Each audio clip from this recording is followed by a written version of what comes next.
Ladies and gentlemen, welcome back to the analysis of YOLENO TV. I hope you're well from wherever you're watching this channel. I want to start this session by thanking everybody who has been supporting us.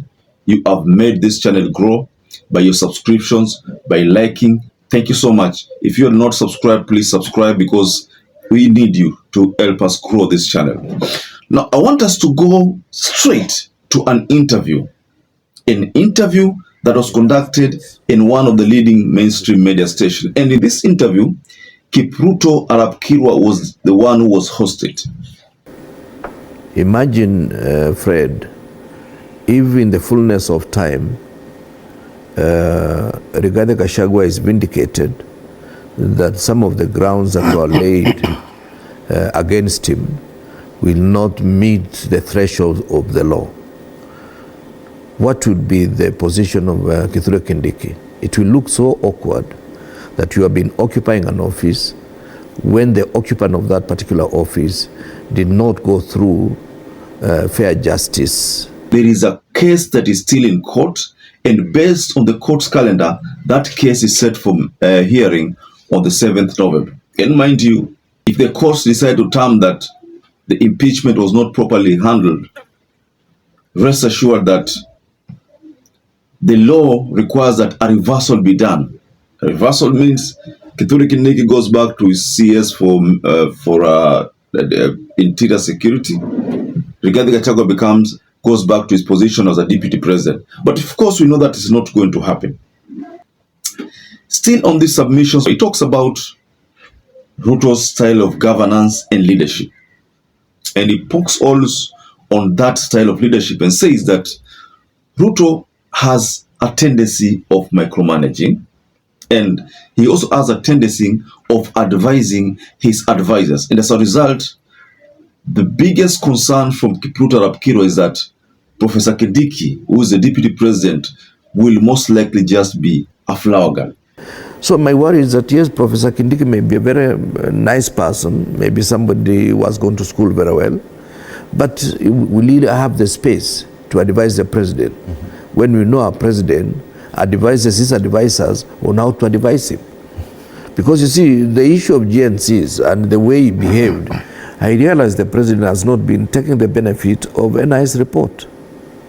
Because we saw it coming, we talked about it, then it caught up with him. And you can see he's going back to the same bad manners by almost bringing back the taxes that many Kenyans did not approve of. And this therefore means Professor KINDIKI is likely to be a flower girl who is just going to be around the presidency. He may not benefit from the wisdom and the knowledge he has about how things should be done. And this is in agreement with the position that Rigathi Gachagua also released to the public, that his successor is just going to be a flower girl. I don't know about that, ladies and gentlemen, but you can just go below in your comment section and offer reaction regarding that part. So in this analysis, ladies and gentlemen, I want us to go bit by bit in these very explosive remarks that KIPRUTO ARAP Kirwa is telling us here. So, first things first, the court will be conducting its hearing on this issue of empanelment of the 3-judge bench, the bench that ruled in favor of KINDIKI and lifted the conservatory order that barred KINDIKI from being sworn in. So they lifted that, and KINDIKI was sworn in, and that was televised in almost all the televisions in Kenya and the international broadcasters. It was televised. That KINDIKI, the prof, is the one that took over from Rigathi Gachagua. So let's just take a worst case scenario that the courts decide that the impeachment process was not done in accordance with the law. What do you think is going to happen based on that narrative? Let's assume the courts decide to support him. But we know that the chances of the court supporting him, let's not insinuate, but I would think it's about 40% chances that the courts are going to support him. But the chances that the courts are not going to support this matter is high. And of course, we know that that is what the lawyers are trying to reverse. so that it be termed as if the impeachment was not properly conducted. So because of that reason, Rigathi Gachagua can vie for presidency, can vie for any elective position. But as you speak, should they confirm, rest assured, ladies and gentlemen, it's going to be doom for Rigathi Gachagua. There is something also that KIPRUTO ARAP Kirwa points here.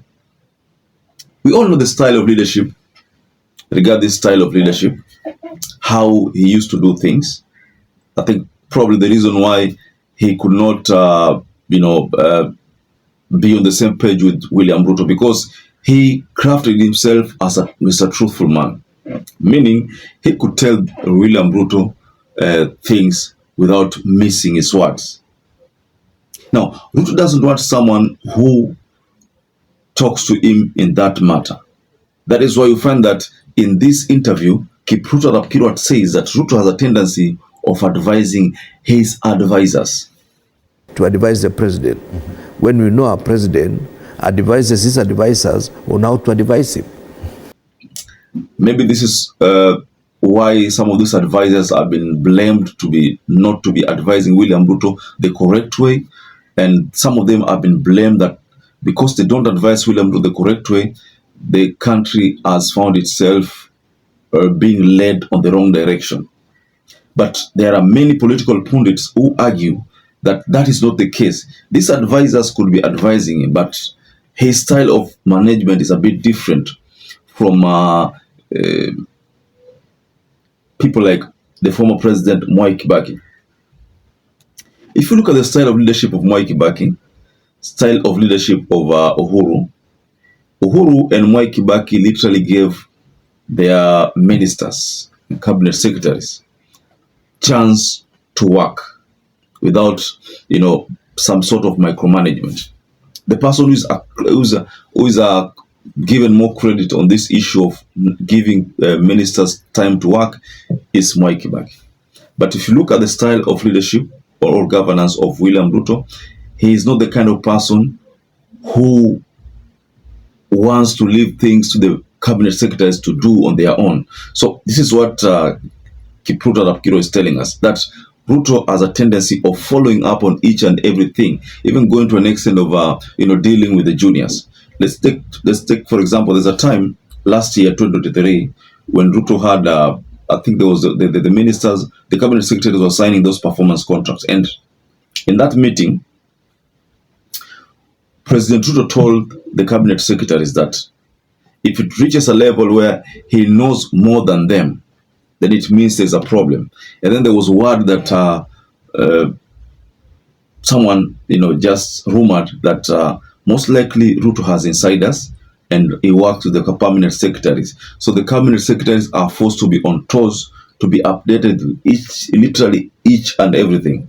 So just go below in the comment section and offer your reaction. So perhaps if you're watching this video and you've not subscribed, take 1 second and subscribe, like this video. Until we catch up again, stay safe and stay blessed.